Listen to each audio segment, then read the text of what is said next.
Bonsoir. Avant de commencer à me présenter et à parler avec vous, je demandais à tous les adultes, tous, de bien vouloir faire un petit exercice. Je demandais à tous les adultes de remonter dans le temps et d'aller chercher l'enfant de 12 ans qu'ils étaient. Rappelez-vous de vous à 12 ans. C'est fait? Bien.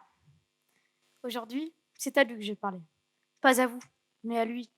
Je sais, ça fait longtemps que vous ne l'avez pas vu. Il, il n'a pas changé, vous avez vu? Je m'appelle Abdallah, j'ai 11 ans et je suis en sixième au collège. Je suis un garçon normal, tout ce qui est plus normal, et je suis passionné de lecture. Deux livres m'ont marqué. Le Petit Prince est le premier livre que j'ai lu, et je le relis chaque année. Et le deuxième livre, Iron Man in Extremis, parce que le personnage Tony Stark a créé une armure pour sauver le monde grâce à la nanotechnologie. Une autre de mes passions. Quand je le lis, je m'imagine plus grand et faire la même chose. C'est depuis que je l'ai lu que j'aimerais être ingénieur plus tard. J'ai beaucoup de rêves. Et nous, les enfants, nous passons notre vie à rêver, sans toujours essayer de rendre possible nos rêves. On pense qu'il faut attendre de grandir pour réaliser un rêve, alors que c'est possible de réaliser un rêve aujourd'hui. Souvent, nous nous limitons à rêver, à imaginer dans nos têtes comment on sera plus tard, qu'est-ce qu'on fera plus grand, et on se dit tout sera possible lorsque je serai adulte. C'est sûr, je deviendrai quelqu'un. Mais en réalité, on est déjà quelqu'un. On est sur cette terre, et on a un rôle. En vrai, on est déjà là. On entend constamment les adultes parler du futur. Mais c'est aussi notre futur. On partage la même planète, le même espace, le même temps, et on a le même cerveau. Notre cerveau a les mêmes capacités que celui des adultes. Un jour, un de mes cousins m'a dit: Ouais, mais t'es marrant, toi. Comment tu veux faire? Tu oublies trop avant avec des enfants. Tu crois que tu as sauvé le monde, comme Iron Man. C'est vrai, je suis fan des comics, mais je n'ai pas de super pouvoirs. Mais il suffit juste de regarder autour de nous et d'essayer de trouver des solutions pour aider les autres. On peut aussi demander aux copains de réfléchir avec nous et ne pas penser que nous sommes seuls. Et puis, il y a des adultes qui peuvent nous aider. Le Petit Prince de Saint-Exupéry a permis à beaucoup d'adultes de ne pas oublier l'enfant qu'ils étaient. Quand ma mère m'a donné ce livre en premier, je ne comprenais pas pourquoi il était aussi important pour elle et mon père. Je me rappelle de chez Wajowski, où mon père n'avait pas pu venir. Ma sœur aînée de 4 ans demandait juste avant le voyage de faire semblant de boire un café dans une dînette. J'avais honte. J'ai vu ma mère être contrariée. Elle a dit: Naya, ma fille, pourquoi tu veux faire semblant alors en vrai tu peux le faire? J'étais choquée. Inaya, trop heureuse, mais moi, choquée. Et de là, on a commencé à prendre le thème, tous ensemble en famille dans une dînette. La semaine suivante, nous avons été au ski, avec ce fameux tea time, composé de mini-verres, mini-sucrières, mini-poêles. Mon père n'avait pas pu venir, il était parti en Égypte. Et chaque jour au bar, nous prenions devant tout le monde le thé dans cette dînette en porcelaine. J'avais honte. Quand ma mère eut mon père au téléphone, je pensais qu'il allait la raisonner et lui dire que c'était la honte. Mais non, il a trouvé l'idée géniale. Je ne comprenais pas pourquoi elle faisait ça avec ma sœur. Quand je lui ai posé la question, elle m'a tout simplement répondu: Je ne veux pas qu'elle fasse semblant, elle a un rôle à jouer et je suis en train d'apprendre sa place. Je n'avais plus honte, car j'avais compris pourquoi. C'est ce jour que j'ai compris que nous, les enfants, on doit prendre notre place. Je vais vous raconter comment cette idée a changé ma vie. Moi, ma meilleure amie, c'est ma sœur. Un jour, nous étions en famille, et pour un projet associatif, on organisait un événement. En gros, nous devions faire une activité street art. Ma sœur et moi suivons des cours depuis maintenant 2 ans. À un moment, ma mère nous a dit qu'elle ne pourra pas participer avec nous, à cause de son handicap au bras et au cervical, et donc qu'elle fera des photos. J'ai vu qu'elle était triste, voire trop déçue de ne pas le faire. Et c'était la première fois que je voyais ma mère ne pas essayer de trouver une solution. Vraiment, c'était trop dur pour moi.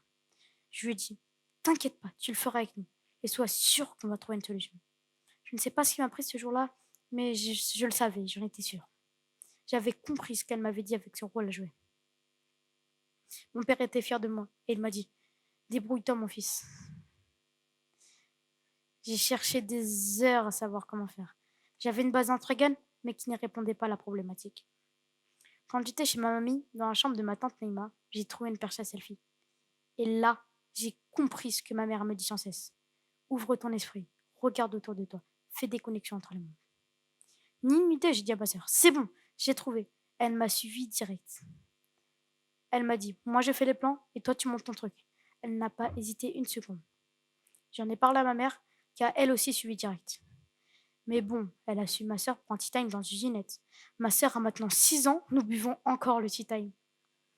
Nous avons visité un Fab Lab à qui on a demandé de réaliser l'objet en 3D. Personne dans ma famille ne pouvait m'aider techniquement.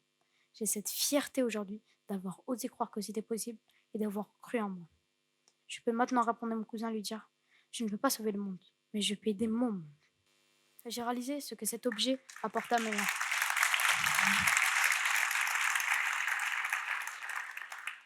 J'ai réalisé ce que cet objet apporte à ma mère, mais aussi à d'autres personnes.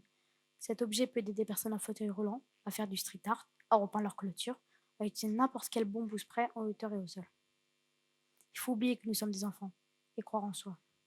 Il ne faut pas écouter cette petite voix qui est en nous et qui nous dit que c'est pas possible. Il faut lui tordre le cou.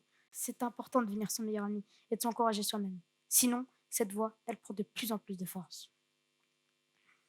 Il y a une chose que nous ne devons surtout pas dire. C'est cet adulte qui dit: quand j'étais petit, j'ai rêvé d'être.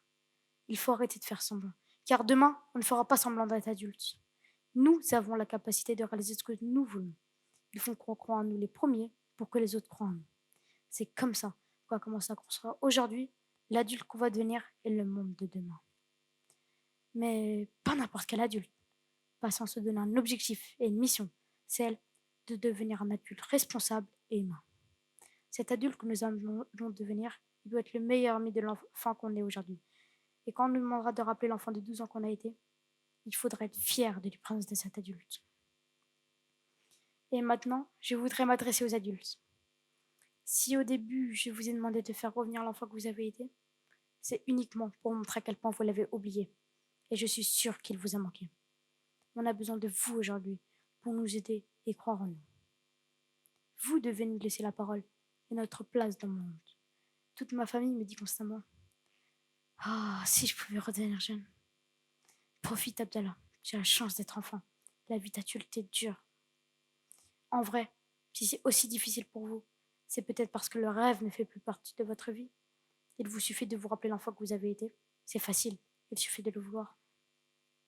Les adultes et les enfants doivent apprendre à s'entraider. Vous pouvez nous apprendre à réaliser nos rêves, à être acteurs du changement et à préparer notre futur par nous-mêmes. Et nous, vous aider à retrouver l'enfant que vous étiez. Alors, on y va?